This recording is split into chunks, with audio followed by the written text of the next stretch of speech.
back with another episode. Now, would you believe it?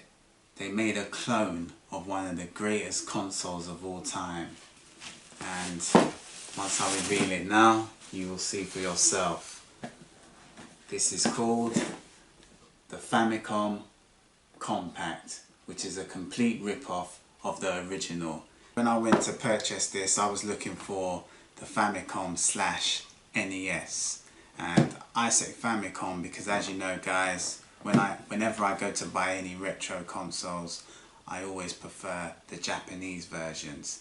So yeah, I learned a big lesson that day. Always read eBay listings properly before you press that buy now button. But as you see folks, it happens to the best and the worst of us. So yeah, if you don't want to get stung, read the descriptions thoroughly. But every cloud has a silver lining, because there was some great positives that came out of this silly mistake. Normally I do pay attention, but I must have been picture watching and all I saw was Famicom in the title and totally missed the compact part. Anyway, let's get down to business. First things first, they have kindly produced us with a clone manual. Looks like so. Shows you how to set it up and all that good stuff. Now as you see, let me get it out of the box. Right. As you see, this is a carbon copy of the original Japanese Famicom. Now I can't do a comparison because I yet to get my hands on the traditional Famicom, but I've got the next best thing. Thank God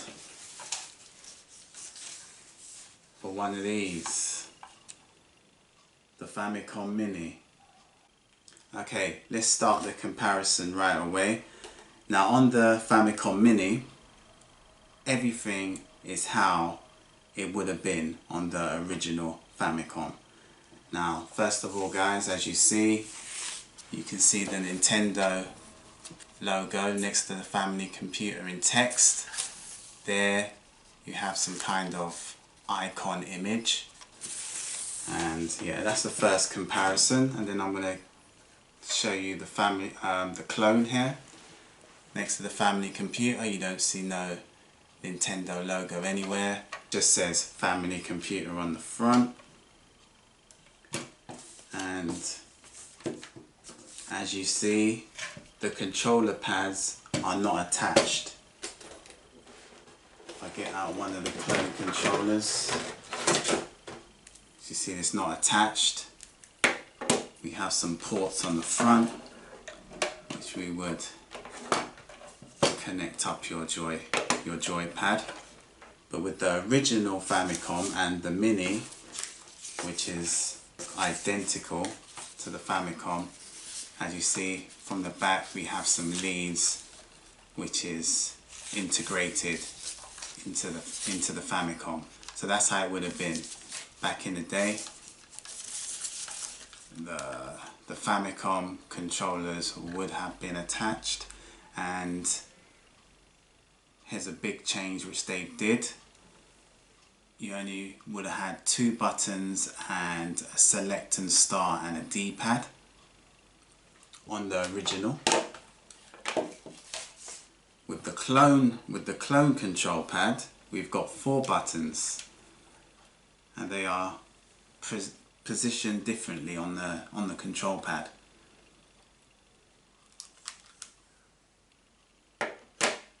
So that's how you know you have got a knockoff Famicom, if they do come like that with 4 buttons on the controller and obviously detached from the console itself.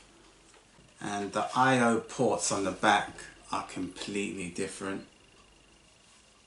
And on the front as well, I forgot to mention, you just got controller ports here, but on the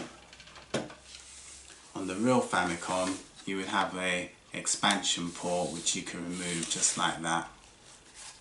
And the other thing is, on the back we would have these I/O ports, So as you can see, the clone console has audio video cable output, so it's much more practical for modern TVs.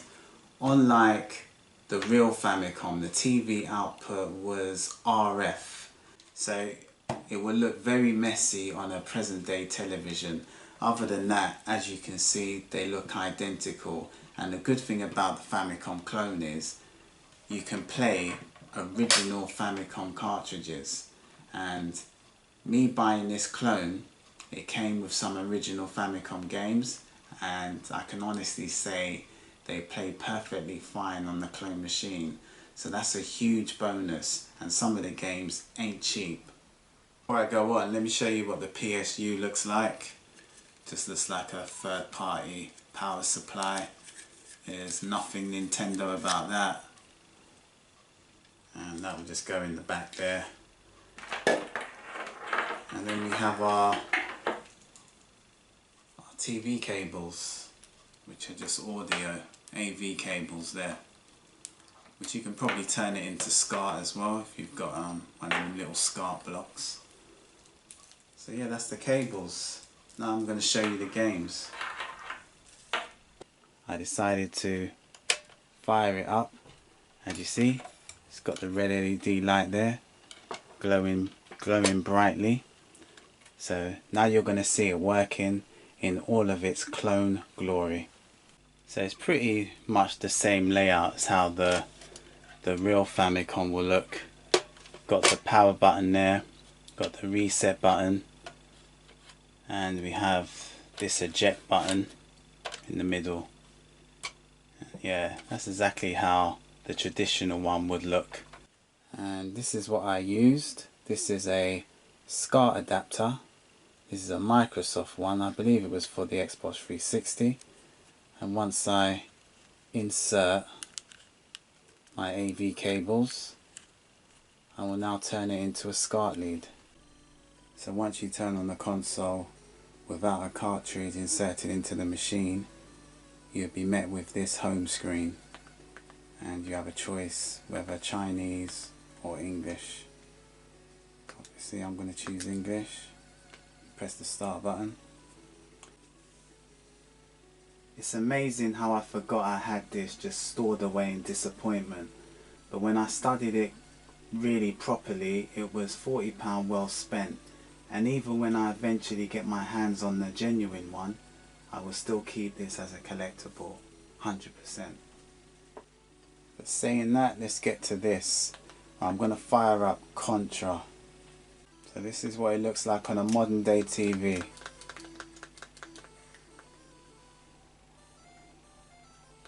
Forgot how hard these games used to be.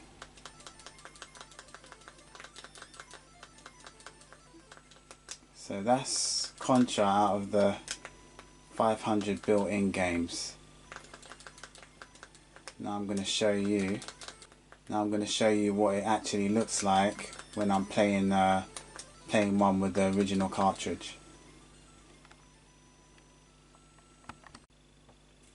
So now I'm going to show you a game playing from a genuine original cartridge.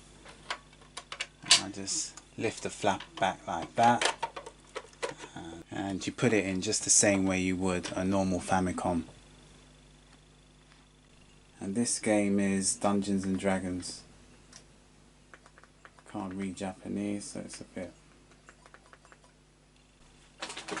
I needed help with that. I was lost with all that Japanese writing. Okay, yeah. Kari Warriors running smoothly on a family computer clone. Reminds me of Rambo on the Commodore 64. Yeah, so there you go guys, proof is in the pudding. You can play original cartridges on this clone system. So yeah, you get a whopping 500 games built into it, with all the past, and if you're lucky, current gems. If any developers decide to make any for this, they might have stuck it on here. You're definitely going to get some some classics. So there's a look, guys, and just a few games running as protocol on this Famicom clone. Now first off, I'm going to start with all the original games that I got with the machine. So these are no fake, these are true Famicom games, and I got like 5 of them with the machine. So I've got this, but unfortunately none are boxed. And I've got this one. This is called Pocket Zorus Jokan no Natso, and I probably butchered it and don't know what I'm saying, but it's all in Japanese, and I think this is the right one that I picked up. Then we got one that we all know, Akari Warriors, and this is what the back looks like. So this is how you know it's authentic, guys, when you got the back with the Japanese writing like that. And we've also got a few little stamps here, SNK Electronics written on it. So you have like the name of the developers and all that good stuff. You've got their hallmark there, and on the other one I just showed you, as you see, you have the hallmark there. It says Bandai 1987, made in Japan, and also on the back. That's where you know this is not a fake. Then we have Advanced Dungeons and Dragons, and this is, I think it's Pool Radiance Advanced Dungeons and Dragons. This is how you know it's the real McCoy, when you got this Japanese writing on the back, and also who it's made by.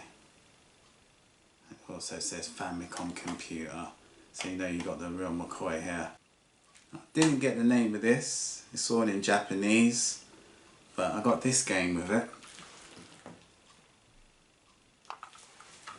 And that's the back of the cartridge. Would have been nice if I had got some box though. That would have made my day. We have the Obake no Taru Wan Wan Panic. I probably made a right dog's dinner of that name, but it's all in Japanese, and there's more of the same there. It says Bandai 1985, made in Japan. So this is the true cartridge, no emulation. You've got Bandai on the front and the top. So that's my 5 original games. Super Mario Brothers. As you see, the big difference from, you can just tell how cheap it's made. Yeah, the plastic feels like it's made out of paper. And on the back, there's no Chinese writing. It just has something written in English. And yeah, I'll give you the top. It says avoid exposing cartridge to extreme temperature. Yeah, that's where you know there's nothing real about this. If you see 8-in-1 games, you know that someone behind the scenes has fabricated this, and it was nothing to do with Nintendo. And once again, on the back it has the same English text.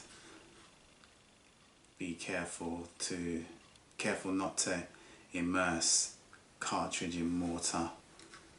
So the 8-in-1 games though, I can read some of them. Mega Man 6, Mega Man 5, 4, got some Castlevania games. And yeah, it's mainly Castlevania and Mega Man. You've got 8 games that they've thrown in. So like I said, all the originals will work perfectly fine in the clone system. So you get 500 games installed on the system, ready to go without no cartridge or nothing. And they've also thrown in a cartridge that has 132 games on it. It's all in Japanese, so I don't have a clue what games they are. I have to boot it up. So yeah, there's a huge catalogue of games actually built into the machine. Plus you get a cartridge of games packed to the rafters. So So yeah guys, I just wanted to showcase this today. The clone console I bought by mistake but grew to love it. Now, and if this might interest you as well, so if you're out there, these do exist. If you really don't care about something like this and you are looking for something to do with NES, I highly recommend this, and that is a Famicom Mini, the Shonan Jump edition. And this, guys, is fantastic in every single way and a must buy if you can find one. They are getting expensive, so I advise you to jump on it now. Okay guys, if you like the video, give me a thumbs up. Even better, subscribe. Till next time, see ya.